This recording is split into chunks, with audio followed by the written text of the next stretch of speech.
Pada saat itu si Siti ini menurut si Ira mukanya langsung berubah, dia langsung menjadi merah mukanya, seperti marah sekali, tidak terima. Pada saat itu si Siti langsung, yes, tidak apa-apa, tetapi hati-hati.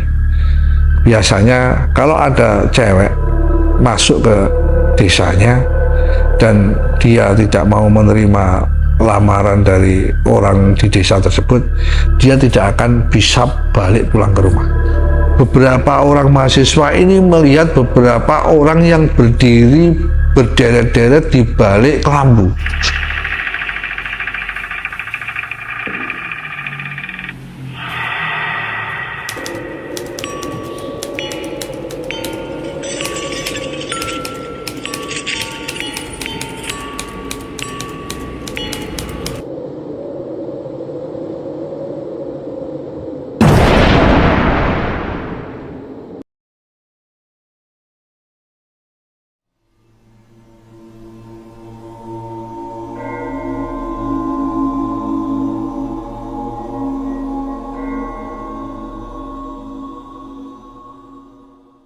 Assalamualaikum warahmatullahi wabarakatuh. Selamat malam. Bismillahirrahmanirrahim. Kali ini saya akan bercerita tentang sebuah kisah tentang KKN yang dialami oleh Ira dan sahabatnya. Pada waktu itu Ira dan sahabatnya ini kuliah di suatu universitas ternama di Surabaya. Dan pada sekitar tahun 2000-an mereka melakukan kegiatan KKN di sebuah kabupaten, di salah satu kabupaten di Kota Madura. Tetapi sebelum saya menceritakan kisah Ira ini, saya ingin mengucapkan terima kasih kepada teman-teman Ruang Malam yang sejauh ini telah mendukung channel Ruang Malam, dan semoga amal kebaikan teman-teman dibalas pahala yang berlimpah oleh Allah SWT. Dan bagi yang belum mendukung channel kami, saya harapkan untuk segera mendukung channel kami dengan cara share, like, dan subscribe.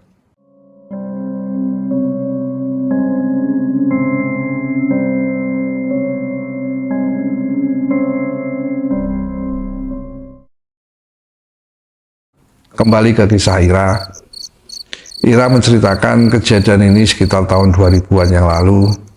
Pada waktu itu Ira kuliah di kampus manajemen di suatu universitas ternama di Surabaya beserta temannya yang kita sebut bernama Sonya. Pada awal KKN akan dimulai, memang Ira dan Sonya ini sudah lama bersahabat. Sejak mereka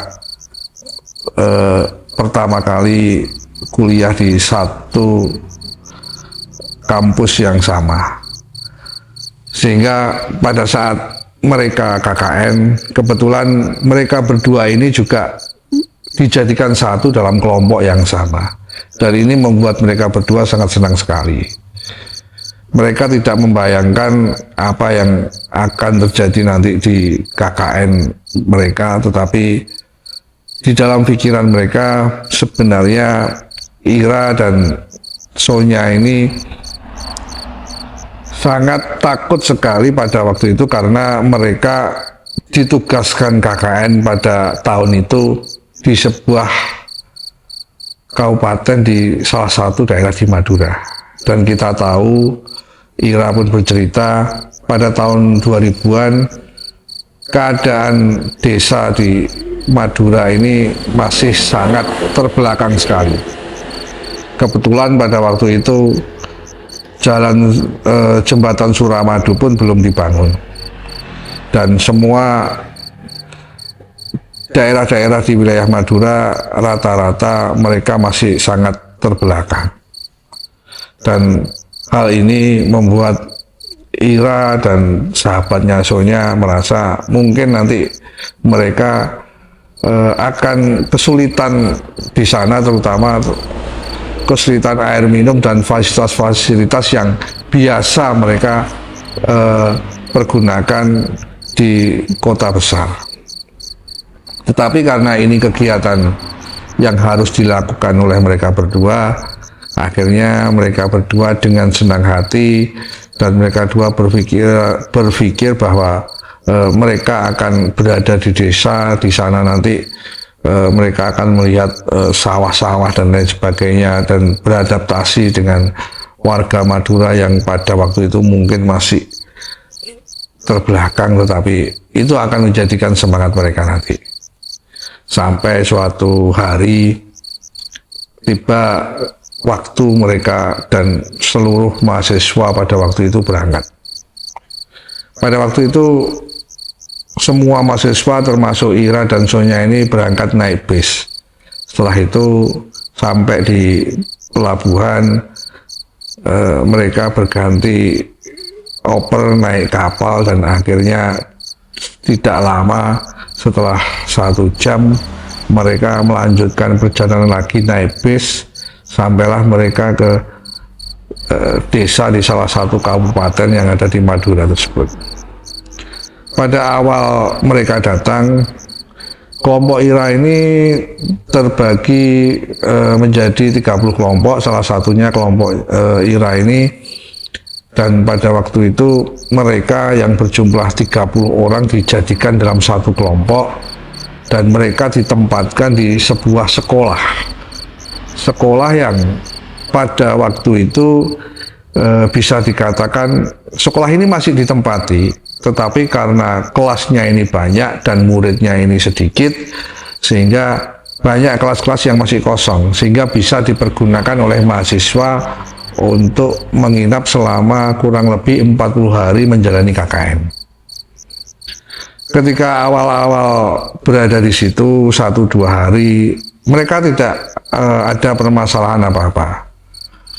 Mereka setiap pagi mereka banyak berkunjung, mengenalkan diri ke warga desa.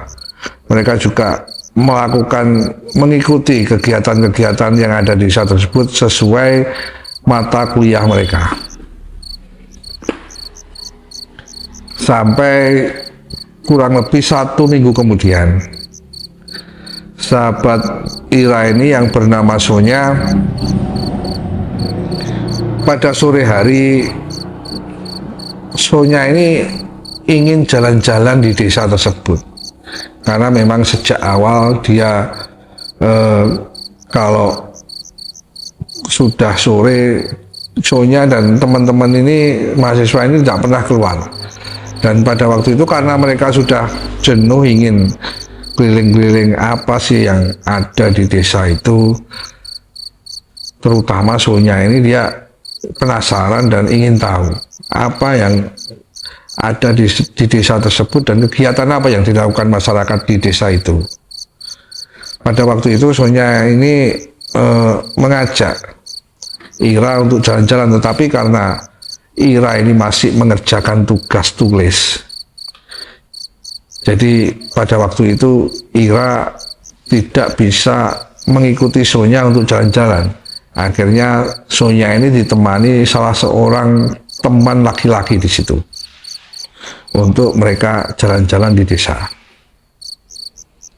Saya gambarkan menurut cerita Ira, Sonya ini memang mempunyai wajah yang lumayan cantik dan mempunyai kulit yang lumayan putih, sehingga banyak mahasiswa sebenarnya yang juga suka kepada kepada Sonya. Tetapi karena Sonya sudah punya pacar pada waktu itu, sehingga siapapun yang ingin mendekatinya selalu ditolak dengan halus.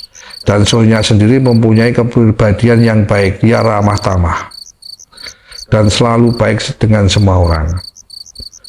Kembali ke ceritanya, ketika jalan-jalan dan berkenalan dengan ingin lebih banyak tahu tentang kegiatan desa di sore hari, kegiatan warga di sore hari, sampailah Sonya ini ketika jalan-jalan dengan ditemani satu orang temannya laki-laki ini, di situ setelah habis maghrib,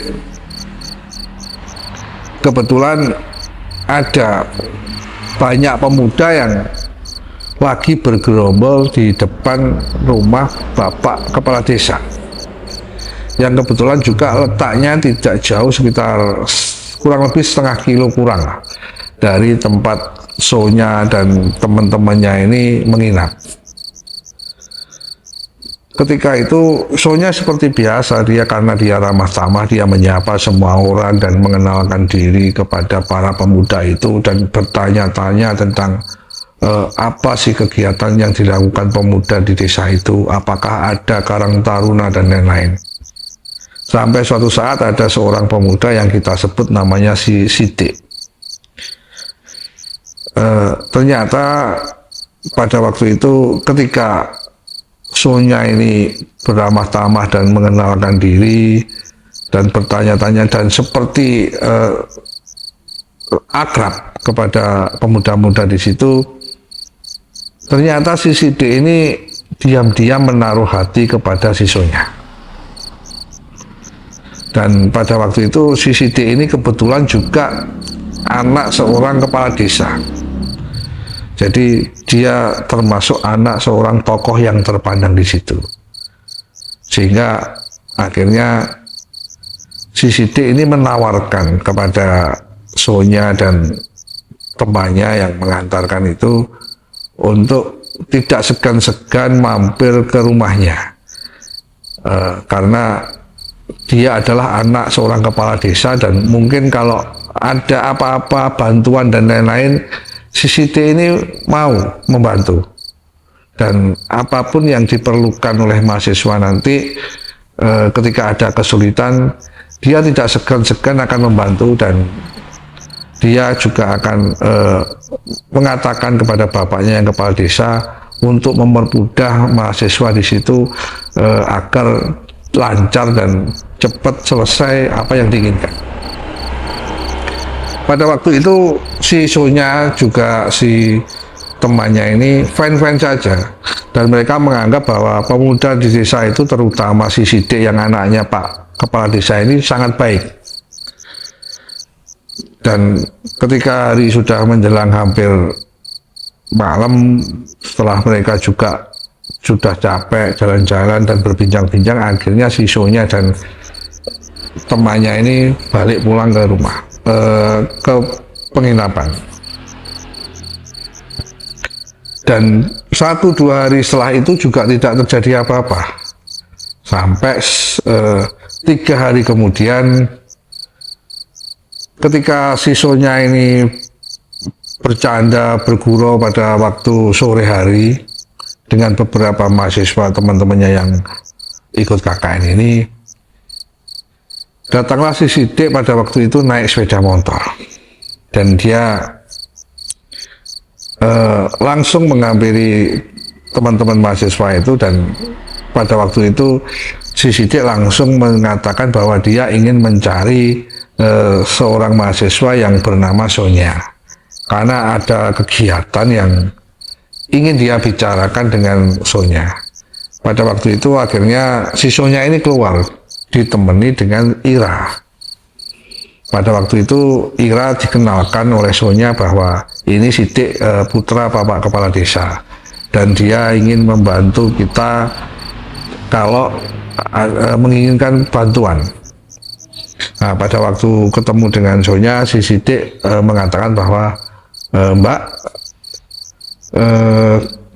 kalau Mbak Sonya dan teman-teman tidak keberatan, nanti malam setelah sholat Isya, Sonya dan teman-temannya ini diundang ke rumah si Sidik, karena di sana Sidik sudah menyiapkan makan malam untuk mahasiswa, sambil si Sidik mengatakan bahwa untuk lebih saling kenal dengan keluarga Sidik dan ayahnya ini yang sebagai kepala desa. Dan pada waktu itu pun juga tidak ada kecurigaan di hati Sonya dan si Ira sendiri. Mereka malah senang karena ternyata Pak Kepala Desa dan putranya ini menerima mereka dengan senang hati. Buktinya mereka diundang makan malam. Ketika sampai di rumah Kepala Desa, mereka beramai-ramai ke sana, 30 orang ini. Ternyata di sana mereka sudah disambut oleh keluarga dari si Sidik. Mereka dipersilahkan untuk mengenalkan diri satu persatu. Setelah itu, salah satu dari mereka sebagai ketua kelompok juga berbincang-bincang dengan Pak Kepala Desa. Tidak ada apa-apa di situ. Akhirnya mereka juga dipersilahkan untuk makan malam. Sampai akhirnya ternyata di situ si Sidik ini sudah berbicara kepada kedua orang tuanya, bapak dan ibunya. Dan dia ternyata ingin menunjukkan calon istrinya atau calon pacarnya kepada kedua orang tuanya. Dan pada waktu itu ternyata si Sidik ini menaruh hati kepada Sonya sejak pada waktu ketemu pertama kali, pada waktu Sonya jalan-jalan. Dan di situ setelah pulang ternyata si Sidik ini berbicara kepada ibu dan bapaknya bahwa dia sudah cocok karena dia sudah menemukan calon nanti pacar dan nanti akan menjadi istrinya kalau dia mau. Kalau si Sonya mau maksudnya. Makanya ayah dan ibu Sidik karena dia seorang yang tokoh dan mampu dalam arti ekonomi, dia menginginkan Sidik untuk membawa calonnya ini ke rumah. Tetapi karena pada waktu itu si Sidik belum mengatakan isi hatinya, membuat dia memakai cara dia mengundang, tapi dengan semuanya diundang. Agar si Sonya mau datang ke rumahnya dan tidak menaruh curiga. Dan disitulah si Sidik ini bisa memperlihatkan calon yang dia inginkan. Dan pada waktu itu di acara itu si Sonya ini secara khusus oleh si Sidik ini diberi tempat tersendiri. Dan di situ sudah ada ayah dan ibu si Sidik. Dan di situ Sonya diperkenalkan oleh ayah dan ibunya oleh si Sidik. Tetapi juga mereka hanya ngobrol-ngobrol sebatas biasa saja. Karena si Sidik juga mewanti-wanti kepada ayah ibunya, dia hanya menginginkan agar ayah ibunya tahu dulu. Karena dia belum berani untuk membicarakan apa yang dia inginkan kepada Sonya. Setelah acara selesai, mereka mempersilahkan teman-teman mahasiswa beserta Sonya dan Ira untuk kembali ke mereka tempat menginap, kembali berada di sekolahan. Ketika teman-teman mahasiswa beserta Sonya dan Ira ini kembali, disitulah Sidik kembali lagi mengutarakan isi hatinya kepada bapaknya dan ibunya. Pak, gimana menurut bapak dan ibu kalau Sidik langsung mengatakan isi hati Sidik kepada si Sonya? Dan bapak ibu sudah tahu minimal seorang Sonya. Dan pada waktu itu karena bapak dan ibunya ini sudah tahu langsung gimana Sonya, dia cantik sekali, kulitnya putih dan ramah tamah, mereka mengatakan bahwa wis cocok, bapak dan ibu cocok, tinggal kamu saja secepatnya untuk mengatakan isi hatimu. Kalau bisa tidak usah pacaran, langsung saja dilamar. Dan pada waktu itu si Sidik ini sangat senang sekali karena bapak dan ibunya sudah setuju. Setelah itu tidak ada hal-hal yang aneh-aneh dulu, aneh-aneh lagi di situ. Sampai suatu saat 3 hari dari peristiwa itu barulah si Sidik ini datang kembali ke tempat Sonya dan teman-teman mahasiswa ini menginap. dan dia pada waktu itu mencari lagi si Sonya dan mereka ini ketemu. Tetapi pada waktu itu si Sidik ini mencoba mengajak si Sonya untuk keluar mencari makan yang ada di dekat berada di desa tersebut. Dan pada waktu itu karena si Sonya ini malu dan dia ini juga tidak pernah berjalan dengan seorang pemuda yang belum dia kenal, akhirnya si Sonya ini menawarkan diri, dia ini mengajak si Ira. Dan pada waktu itu hal itu diutarakan si Sonya ini kepada si Sidik, dan si Sidik mau tidak mau dia akhirnya tidak keberatan si Sonya ini mengajak si Ira. Dan akhirnya mereka si Sidik ini menitipkan sepeda motornya di tempat sekolah itu dan mereka ini berjalan kaki.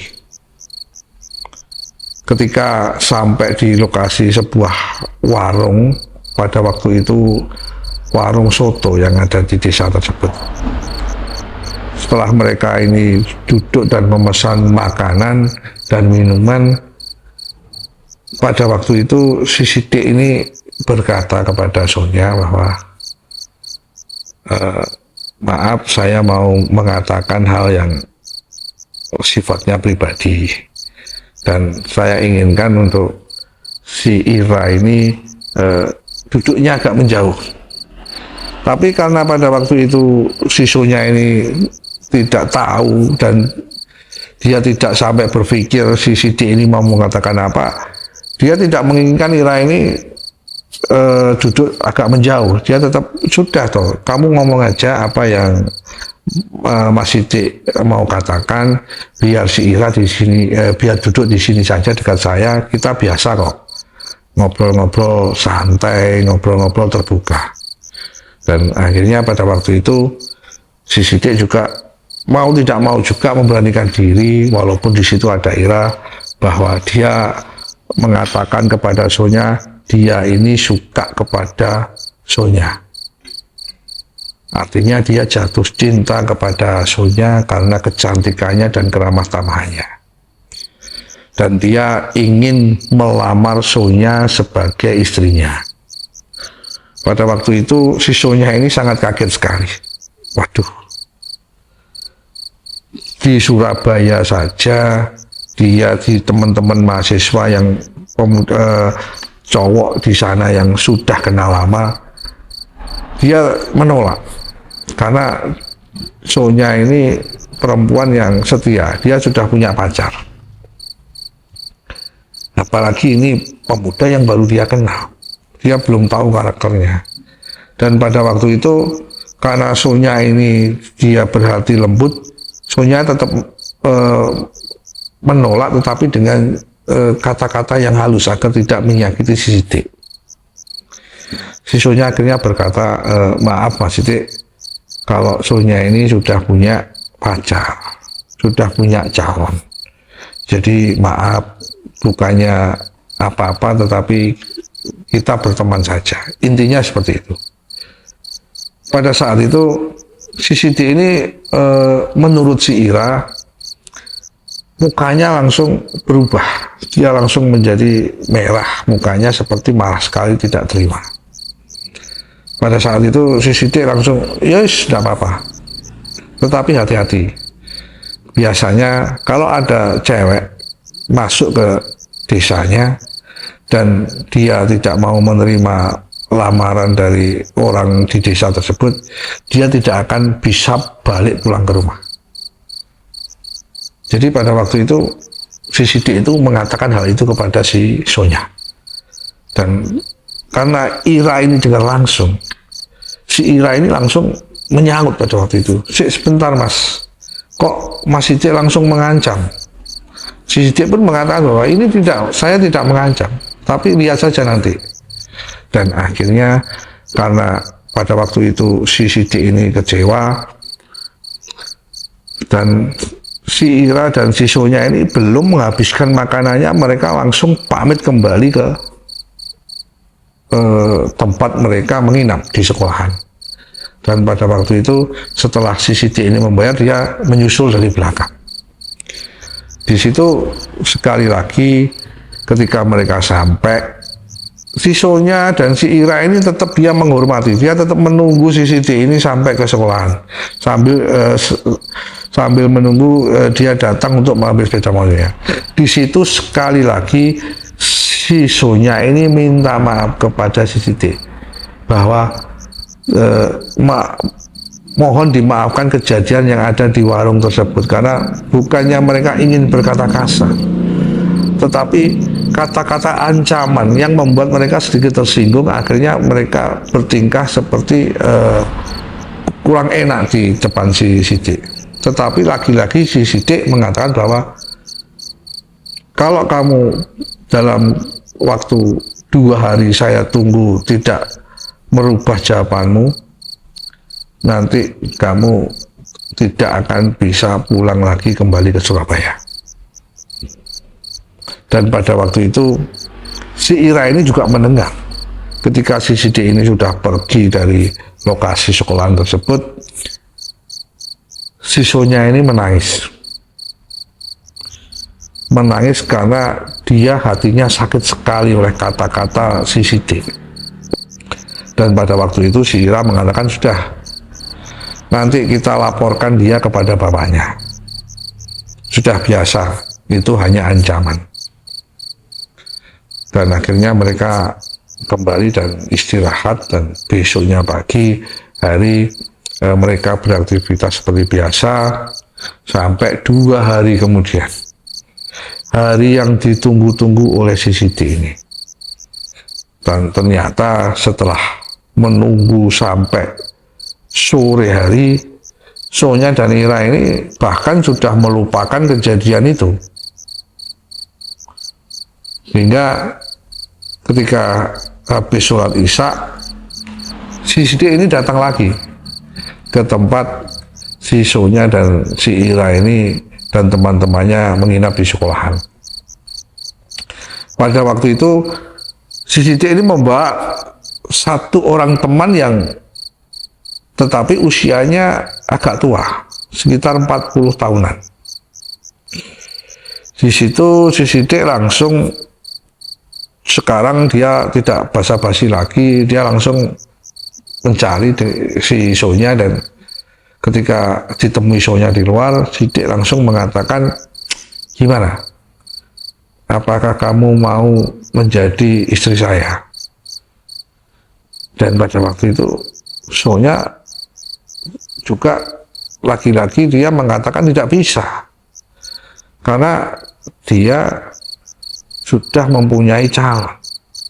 Dan pada waktu itu si Sidik ini sempat berbuat kasar, tetapi memakai bahasa daerah Madura yang banyak orang tidak kenal, tapi jelas kasar sekali. Dia berteriak-teriak, marah sekali. Bahkan apa yang ada di situ dibanting dan disepak oleh si Sidik ini, barang yang ada di dekat situ, sehingga membuat kegaduhan mahasiswa lain. Ketika itu dia juga langsung balik naik sepeda motor, dan dengan knalpot yang sangat mengganggu, dia langsung pergi dengan kencang dengan 1 orang temannya itu tadi. Di situ kembali lagi si Sonya ini menangis, dan akhirnya diceritakanlah hal ini kepada semua teman-teman satu kelompoknya dari situ. Dan salah satu dari mereka yang menjadi ketua kelompok mengatakan bahwa kepada Sonya agar sabar dan jangan takut, karena di situ banyak teman-teman. Jangan takut. Nanti kalau ada apa-apa kita lapor kepada ayahnya yang seorang kepala desa. Dan setelah peristiwa itu, malam harinya mereka istirahat. Esok harinya si Sonya ini dan Ira diantarkan Ira dan salah satu temannya lagi yang menjadi ketua kelompok, yaitu seorang laki-laki, temannya laki-laki cowok ini datang menghadap ke rumah Pak Kepala Desa. Di situ ketua kelompok ini, temannya ini bersama Sonya dan Ira ini menceritakan apa yang terjadi kepada bapak dari si D ini yang kepala desa itu. Dan ketika mendengarkan cerita itu, si bapak kepala desa ini malah membentak si Sonya dan Ira dan salah satu temannya itu untuk tidak macam-macam di desanya. Dan ketika itu si Sonya, Ira dan temannya ini malah kaget karena loh, kok Pak Kepala Desa ini seakan-akan ini malah dia membantu anaknya, kok tidak malah membantu dia yang sebagai mahasiswa di situ dia diperlakukan tidak adil oleh si anaknya yang bernama si D itu. Dan ketika itu Pak Kepala Desa juga mengatakan kalau dia menolak lamaran anaknya, dia tidak hanya tidak bisa, Sonya ini tidak diancam untuk tidak bisa kembali ke Surabaya, tetapi semua teman-temannya itu akan mengalami hal yang mengerikan pada waktu di desa itu. Dan hal ini yang membuat mereka ini pada waktu itu sangat kecewa, sangat takut dan bingung. Akhirnya salah seorang pemuda yang menjadi ketua kelompok ini berpamitan kepada Pak Kepala Desa dan dia mengatakan bahwa hal ini nanti akan difikirkan dan diomongkan dulu oleh satu kelompok, terutama si Sonya ini. Dia akan berkata dulu kepada keluarganya. Nah ini untuk istilahnya mengatur waktu. Pada waktu itu mereka tidak siap menghadapi, ternyata kepala desa ini mendukung anaknya yang salah itu, sambil mereka membuat strategi nanti di dalam satu kelompok. Akhirnya mereka pamit pulang. Ketika mereka sampai di sekolahan itu, tempat mereka menginap, hal ini dibicarakan kepada semua teman kelompoknya. Dan di sini semua satu kelompok ini mulai merasa khawatir tentang Ira dan diri mereka sendiri. Karena pada waktu itu memang dikenal di daerah di Madura banyak hal-hal yang ditakutkan oleh warga di luar Madura, terutama yang kita kenal adalah Carok.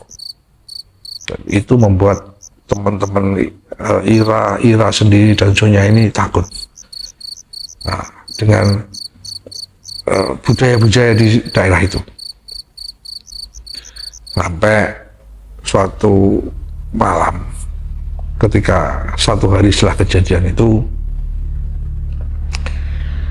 mereka ini seperti biasa tidur. Mereka tidurnya ini bangku-bangku itu yang ada di sekolah itu disambung-sambung dan mereka tidur di atas bangku-bangku itu.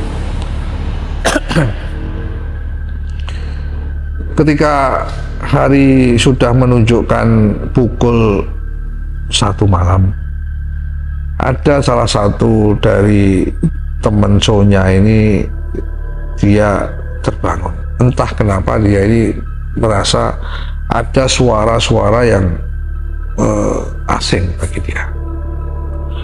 Akhirnya dia bangun, dan pada waktu dia bangun, pelan-pelan, samar-samar, ada bunyi-bunyian seperti orang mengetuk suatu alat musik. Samar-samar, semakin lama semakin terdengar sangat dekat. Dan dia pada waktu itu meraba-raba, ini ada apa? Apakah ada kegiatan masyarakat pada waktu itu? Tetapi di situ di kelas itu yang tempat mereka tidur itu memang ada kaca jendela yang sangat panjang dan besar, tetapi di situ ada kelambunya, ditutup kelambu. Nah, pada waktu itu dia mengintip dari balik jendela, dan di situ dia melihat ada beberapa banyak orang.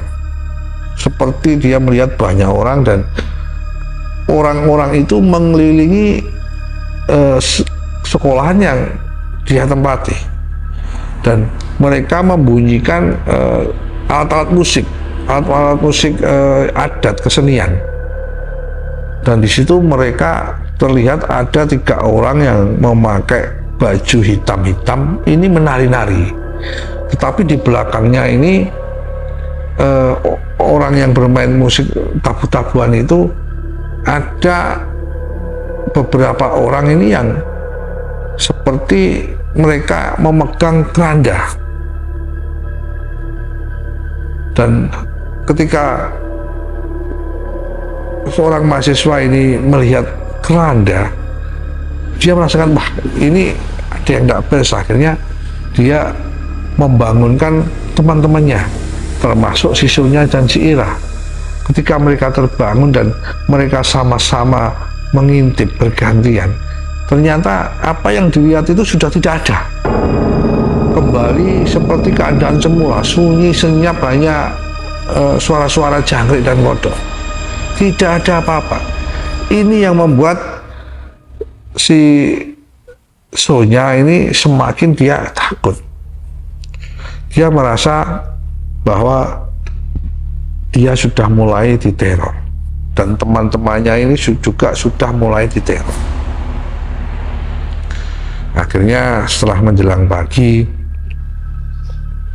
karena pada waktu itu juga belum ada HP, belum ada suatu alat komunikasi yang bisa dijadikan komunikasi mereka keluar dari daerah itu, kecuali mereka jalan kaki menuju desa lain yang juga sangat jauh.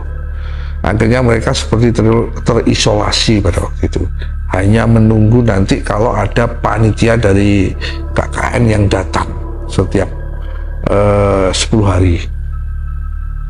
Akhirnya mereka paginya berdiskusi, ini gimana ini? Kita kelihatannya sudah mulai diteror oleh si Sidik dan bapaknya. Ketika mereka ini pagi setelah sarapan, tiba-tiba si Sidik ini datang ke tempat mereka. Kali ini si Sidik ini membawa makanan, dan dia menginginkan makanan itu untuk dia serahkan untuk diberikan lah kepada sisanya. Setelah itu dia pergi. Saat Sidik pergi ini, Sonya dan Ira dan teman-temannya ini bingung, wah, ini jangan dimakan ya, karena ini bahaya buat kamu. Karena jelas-jelas dia ini ingin supaya kamu ini tidak bisa keluar dari Surabaya, keluar dari Madura, dari desa ini. Akhirnya mereka memasukkan makanan itu ke dalam kresek dan mereka buang ke tempat sampah karena mereka takut untuk makan termasuknya. Dan teman-temannya pun tidak mau memakan itu. Pada malam harinya, ketika mereka setelah sholat isya dan mereka ini beristirahat, dan pada waktu itu penerangan di desa itu juga belum ada. Jadi kalau malam mereka ini hanya menggunakan obor. Pada saat jam menunjukkan pukul 11, mereka sebenarnya ada yang tertidur dan beberapa orang ini belum tidur. Dari balik kelambu yang mereka yang mengelilingi menutupi kelas itu, beberapa orang mahasiswa ini melihat beberapa orang yang berdiri berderet-deret di balik kelambu, seperti bayangan-bayangan orang yang ada di balik pintu, di balik kelas itu. Dan akhirnya salah satu dari mereka ini pelan-pelan mendekat, memberanikan diri membuka kelambu itu, dan begitu dibuka ternyata juga tidak ada apa-apa.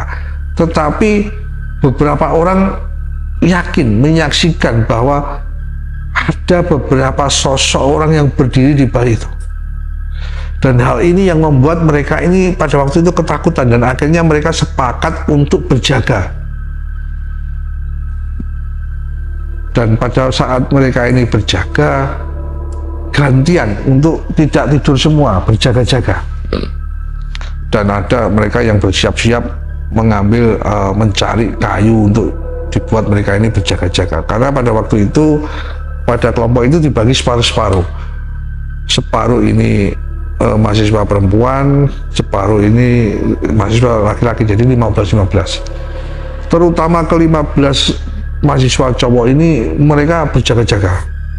Mereka mengumpulkan bendungan dan alat apa aja yang bisa buat mereka berjaga-jaga.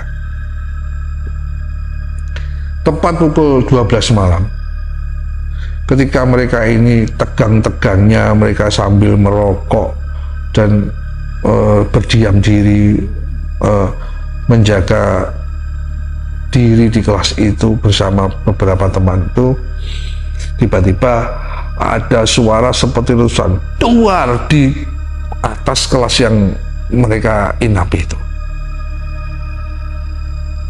Dan ini membuat mereka semua ini sangat kaget, terutama yang sudah tidur ini juga mereka ini bangun. Seperti suara letusan mercon, tetapi sangat lebih keras lagi. Dan akhirnya ketika mereka ini memberanikan diri melihat apa yang ada di atas atap sekolah ini yang seperti suara meletus tadi, ternyata mereka ini melihat bunga api yang berputar-putar di atas atap kelas yang mereka jadikan tempat tidur ini, sehingga membuat mereka ini langsung kembali lagi masuk ke dalam kelas itu dan menutup, dan mereka melakukan membaca doa semampu mereka masing-masing sampai akhirnya sampai pagi hari datang.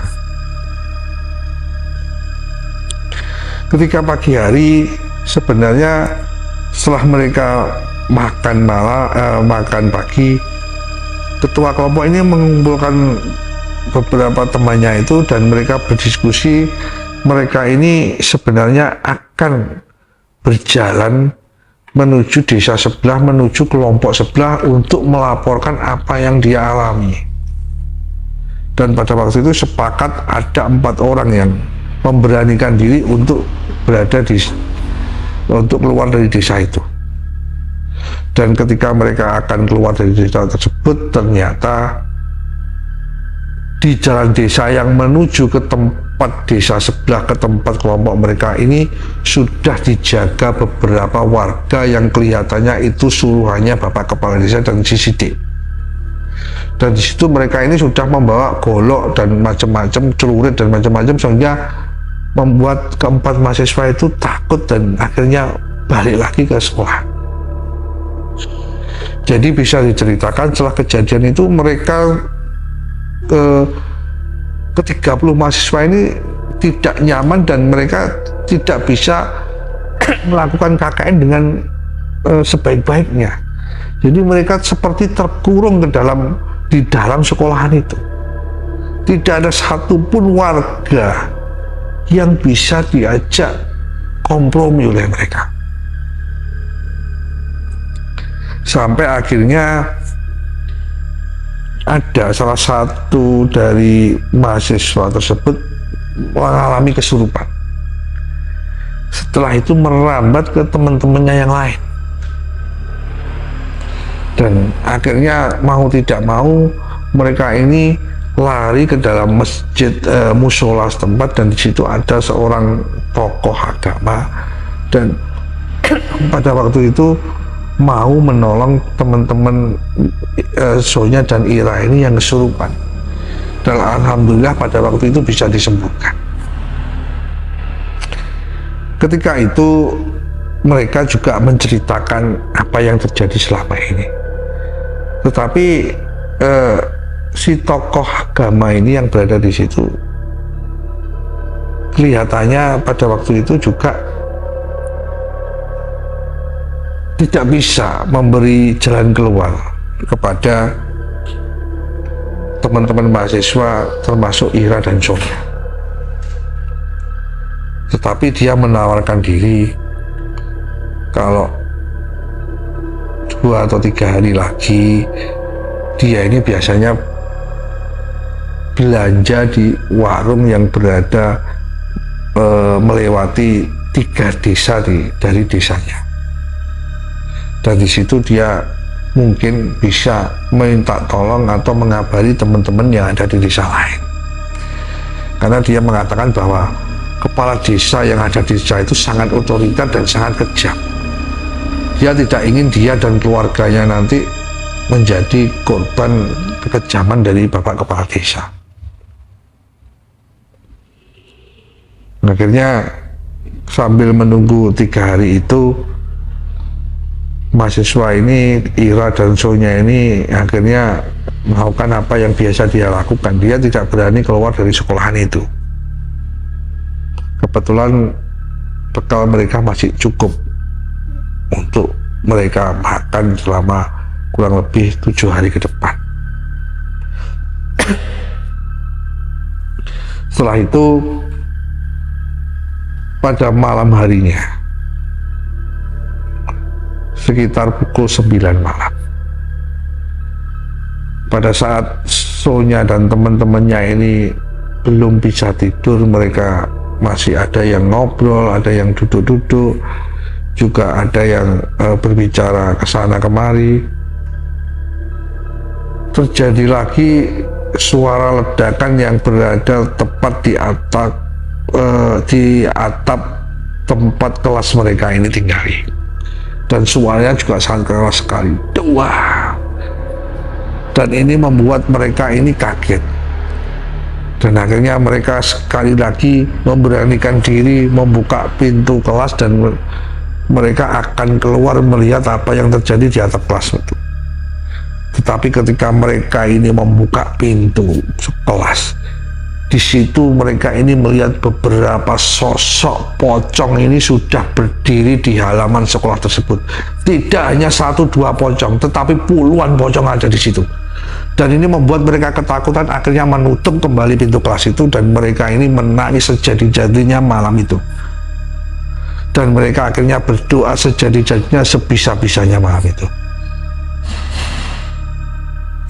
Dan hal ini keesokan paginya, salah satu dari mereka didampingi oleh ketua kelompoknya ini diam-diam mendatangi tokoh agama yang kemarin ini menolong mereka kesurupan.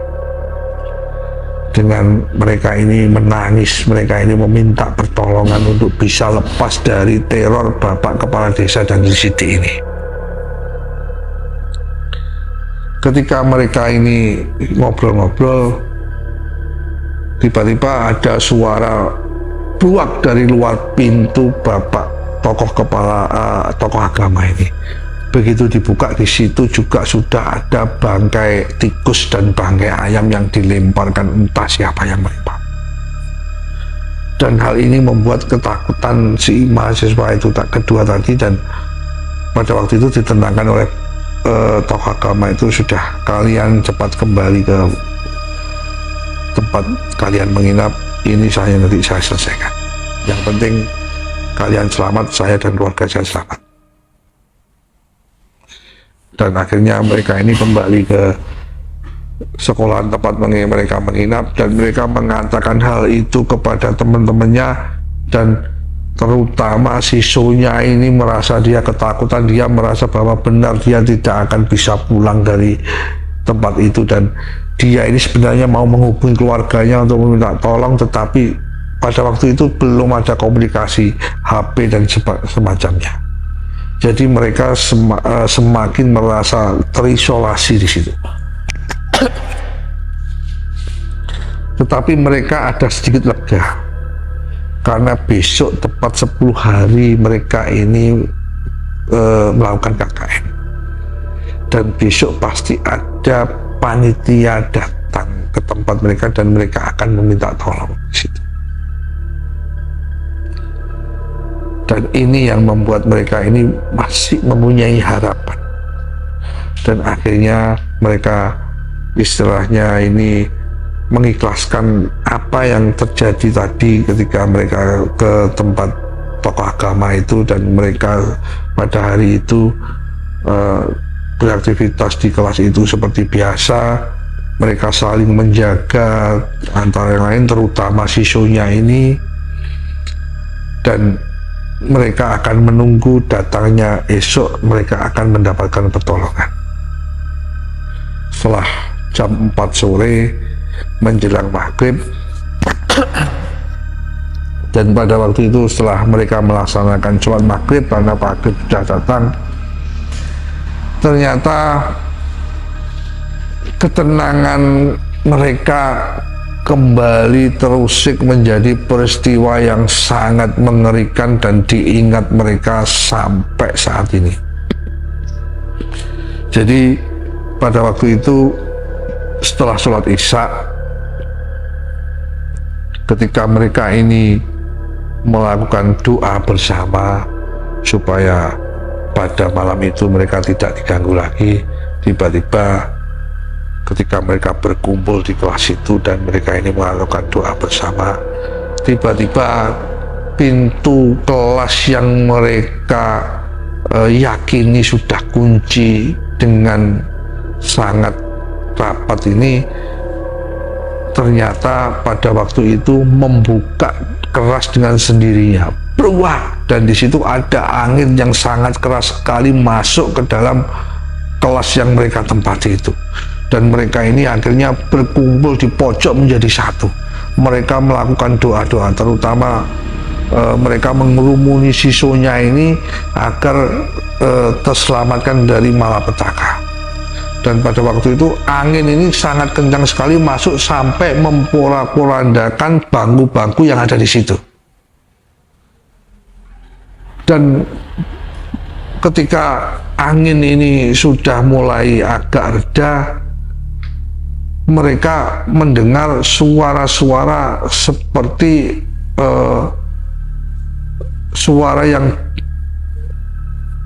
mengelengking, memanggil-manggil nama siswanya ini. Dan pada waktu itu tiba-tiba siswanya ini seperti orang yang tidak sadarkan diri, matanya tiba-tiba badannya ini mengejang dan matanya ini terbuka lebar dan hanya kelihatan berwarna putih. Dan pada waktu itu siswanya ini juga dia seperti mengerang-erang, seperti itu. Dan pada waktu itu teman-temannya mencoba menyadarkan, tetapi sangat tenaganya ini seperti sangat kuat sekali dan dia seakan-akan ingin keluar berdiri dan ingin keluar dari kelas itu. Tetapi teman yang laki-laki ini mencoba memegangnya, tangan kanan dan tangan kirinya, bahkan lehernya ini juga dipegang. Tetapi mereka ini seperti malah seperti terangkat, mempunyai tenaga yang sangat kuat sekali pada waktu itu. Tidak sampai di situ.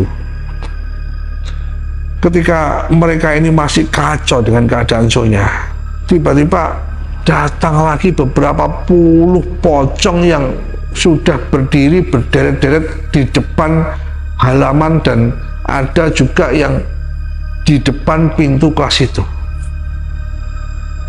Dan ini membuat pada waktu itu semua mahasiswa histeris dan tidak membayangkan apa yang mereka terima malam itu. Banyak yang pingsan, juga akhirnya juga banyak yang kesurupan, sampai hampir 1 jam lebih kejadian itu mereka terima. Dan akhirnya datanglah bantuan pada waktu itu sekitar pukul 9 malam, salah Ira bercerita, bapak tokoh agama itu datang tiba-tiba datang bersama-sama beberapa panitia dan beberapa kepolisian. Ada sekitar hampir 10 polisi lebih dan beberapa panitia dan beberapa tokoh-tokoh kiai yang berada blok dari desa itu datang ke tempat itu untuk menolong mereka. dan akhirnya mereka ditenangkan di situ dan diselamatkan, dan ternyata mereka juga sudah membawa armada bus untuk mengangkut anak-anak ini, mahasiswa-mahasiswa ini, dan sisanya untuk keluar dari desa tersebut. Singkat cerita, setelah mereka ini mengeluarkan beberapa mahasiswa dan terutama sisanya ini keluar dari desa tersebut, dan mereka terutama sisanya ini akhirnya dibawa ke suatu tempat, ke tokoh agama, dan dia disadarkan dari situ, dan dia dilepaskan dari guna-guna yang ternyata sudah banyak dialamatkan ke Sonya ini. Di situ diceritakan sudah banyak bangsa-bangsa gaib seperti jin yang sudah dimasukkan ke dalam tubuh Sonya, agar Sonya ini tidak bisa lepas dari jeratan si Sidik itu. Dan karena panitia KKN pada waktu itu juga datang di tempat itu, dan untuk menyelamatkan anak-anak yang lain dan supaya kejadian ini tidak menjadi lebih besar lagi, akhirnya malam itu semua mahasiswa itu dikembalikan, dikeluarkan untuk balik pulang ke Surabaya, dan KKN itu tidak dilanjutkan lagi. Sekian cerita dari Ira ini, semoga bisa menjadi pelajaran bagi teman-teman yang lain untuk berhati-hati. Assalamualaikum warahmatullahi wabarakatuh. Selamat malam.